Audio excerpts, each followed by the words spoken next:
সীমান্তের কাঁটাতারে এভাবেই বোতল ঝুলতে দেখে অবাক হচ্ছেন তো? বিএসএফ সূত্রে খবর, কাঁটাতারের সুরক্ষার জন্যই এই বোতল ঝোলানো হচ্ছে। স্থানীয় বাসিন্দারা জানান, কাঁটাতারে জোড়া বোতল ঝুলিয়ে দিচ্ছে বিএসএফ। কেউ কাঁটাতার স্পর্শ করলেই বোতলগুলি পরস্পরের সংস্পর্শে এসে শব্দ তৈরি করছে। তাতেই সজাগ হয়ে যাচ্ছেন বিএসএফ জওয়ানরা। তবে এই ব্যবস্থায় আতঙ্ক দেখা দিয়েছে ওপারে বাংলাদেশিদের মধ্যে। কয়েকদিন আগে মেখলিগঞ্জ ব্লকের নাকারের বাড়ির সংলগ্ন উন্মুক্ত সীমান্তে কাঁটাতারের বেড়া দেন গ্রামবাসীরা। তাদের অভিযোগ, বাংলাদেশি দুষ্কৃতীরা গরু ছাগল ঢুকিয়ে দিয়ে ফসল নষ্ট করছে। সীমান্তের অনেকাংশে কাঁটাতার না থাকায় গরু চুরি করছে। এই অপকর্ম রুখতেই অস্থায়ী কাঁটাতারের বেড়া দেন তারা।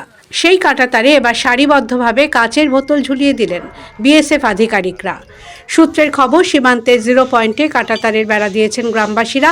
এই 0 পয়েন্ট থেকে প্রায় 150 গজ দূরে ডিউটি করেন বিএসএফ জওয়ানরা। অনেক সীমান্তে 100 মিটার পরপর লাইট লাগানো থাকলেও পরিকাঠামোর অভাবে সর্বত্র সেই ব্যবস্থা করা হয়নি।